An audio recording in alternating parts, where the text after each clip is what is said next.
മുത്തശ്ശ.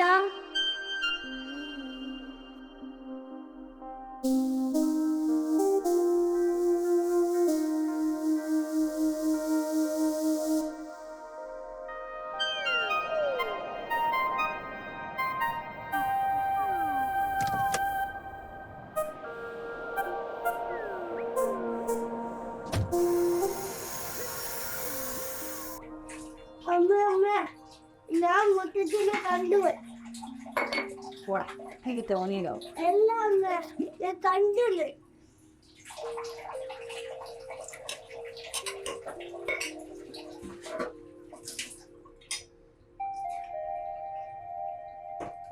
ഈ മുത്തച്ഛൻ തന്നെയാണ് ഞാൻ കണ്ടത്.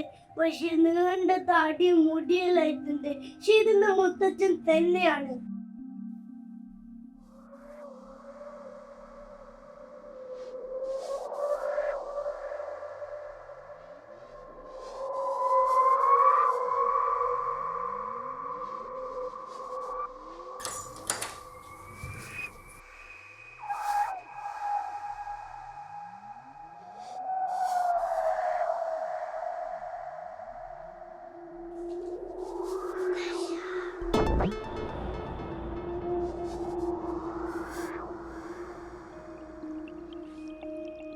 വല്ലതും കഴിച്ചാൽ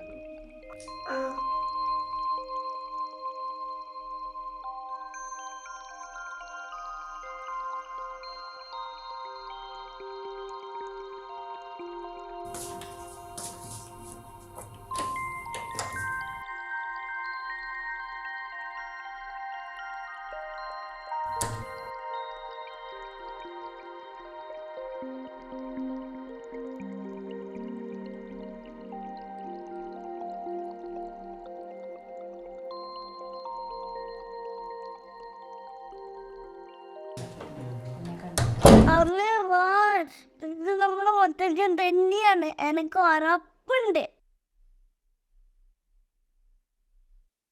മുത്തച്ഛ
അച്ഛാ, ഞാൻ നമ്മളെ മുത്തച്ഛനെ കണ്ടു. മുത്തച്ഛൻ അവൻ ഇന്നലെ തൊട്ട് പറയുന്നതാ. മുത്തശ്ശനെ കണ്ടു, അടുത്ത് ചെന്ന് കണ്ടു. അച്ഛൻ അവനൊരു പഴം കൊടുത്തു വന്നിട്ട്.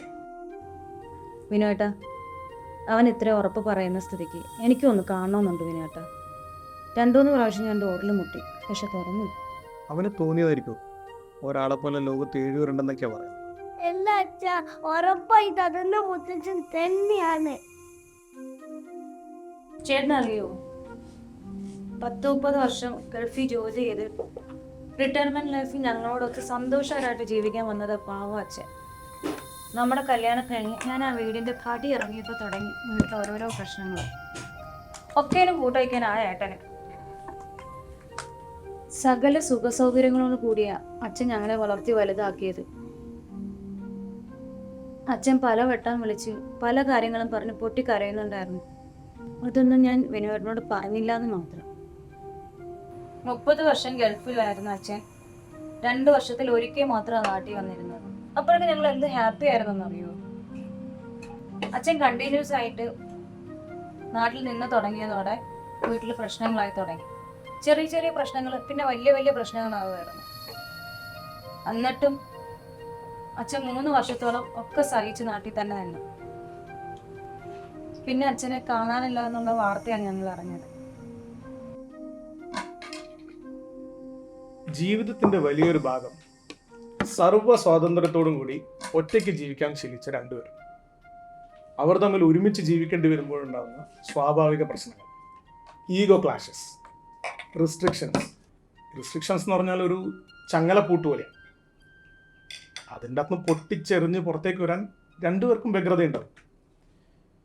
ഈ മാരീഡ് ലൈഫ് എന്ന് പറഞ്ഞാലേ ഈ കോംപ്രമൈസും അണ്ടർസ്റ്റാൻഡിങ്ങും ആക്സെപ്റ്റൻസും ഒക്കെ ചേർന്നിട്ടല്ലേ. പക്ഷെ ഇത് 2 സൈഡിൽ നിന്ന് ഉണ്ടാവണമെന്ന് മാത്രം. പക്ഷേ മോൻ ഇത്ര ഉറപ്പ് പറയുന്ന സ്ഥിതിക്ക് എനിക്കത് കാണണം വേണ്ട. അതിപ്പോൾ ആരാണെന്നറിയില്ല, എങ്ങനെയാണെന്നറിയില്ല. ഓക്കെ, നീ ടെൻഷൻ അടിക്കണ്ട, നമുക്ക് എന്തെങ്കിലും വഴി ഉണ്ടാക്കാം.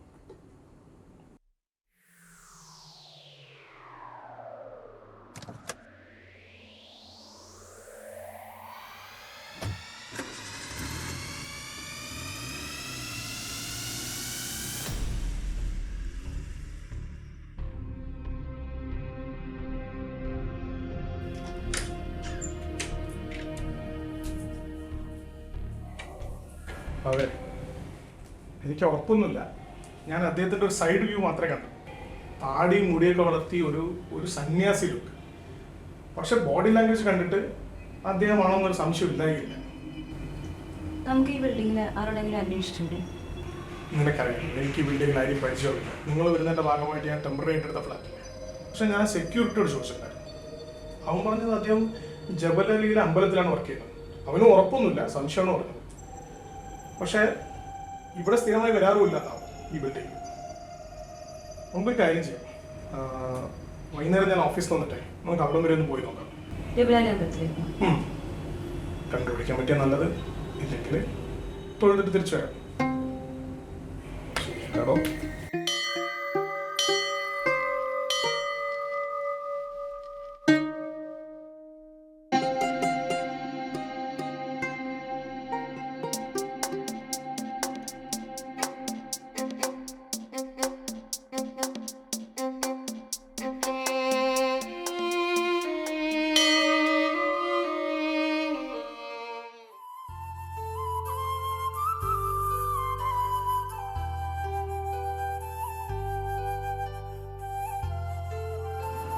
അച്ഛൻ ഞങ്ങളുടെ കൂടെ വീട്ടിലേക്ക് വരണം. ഇങ്ങനെ അനാഥമായിട്ട് നടക്കാൻ ഞാൻ സമ്മതിക്കൂല. ഞങ്ങളുടെ കൂടെ താമസിക്കാം.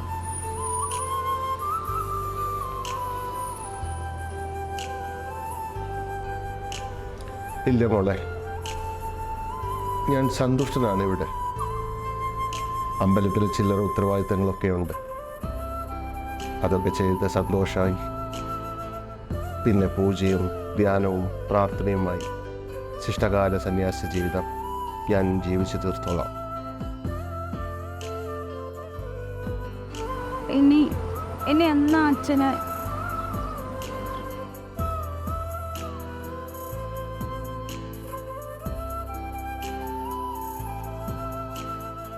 ഞാൻ വരും നിങ്ങളെയൊക്കെ കാണാൻ. 2 മാസം കഴിഞ്ഞാൽ ഒരു തീർത്ഥയാത്രയുണ്ട്, കേദാർനാഥ് മുതൽ കന്യാകുമാരി വരെ. ലൗകിക ജീവിതം ഞാൻ പാടെ ഉപേക്ഷിച്ചതാണ്. ഇനിയൊരു തിരിച്ചുവരവില്ല. ഒരുപാട് ജോലി ചെയ്തു തീർക്കാനുണ്ട്. എല്ലാവരെയും കണ്ടതിൽ സന്തോഷം.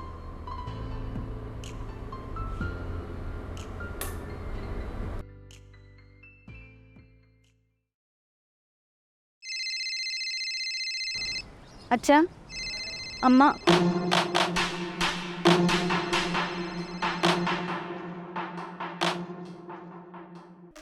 എന്നാലും വിനോട്ടാ,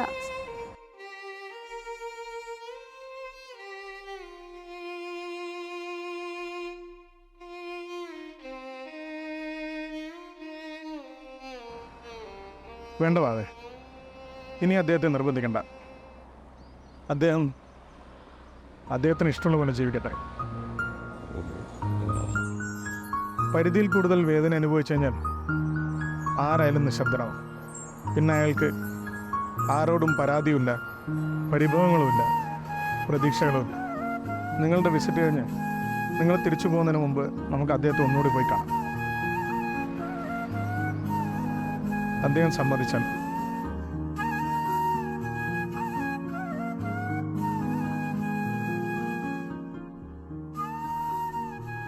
ഒരുപാട് ക്ഷമിച്ച ഒരു മനുഷ്യനെ പിന്നെയും നോവിക്കുമ്പോൾ ഒരിക്കലും തിരിച്ചു വരാനാവാത്ത വിധം ആ മനുഷ്യൻ നമ്മളിൽ നിന്നിറങ്ങിപ്പോയേക്കാം. എത്രത്തോളം ക്ഷമിച്ചു എന്നതിന് എത്രത്തോളം നമ്മളിൽ പ്രതീക്ഷയർപ്പിച്ചു എന്നുകൂടെ അർത്ഥമുണ്ട്. പ്രതീക്ഷകൾ നഷ്ടപ്പെട്ട ഒരു മനുഷ്യന് അവസാനം ഒരു ഇറങ്ങിപ്പോക്ക് അനിവാര്യമാണ്.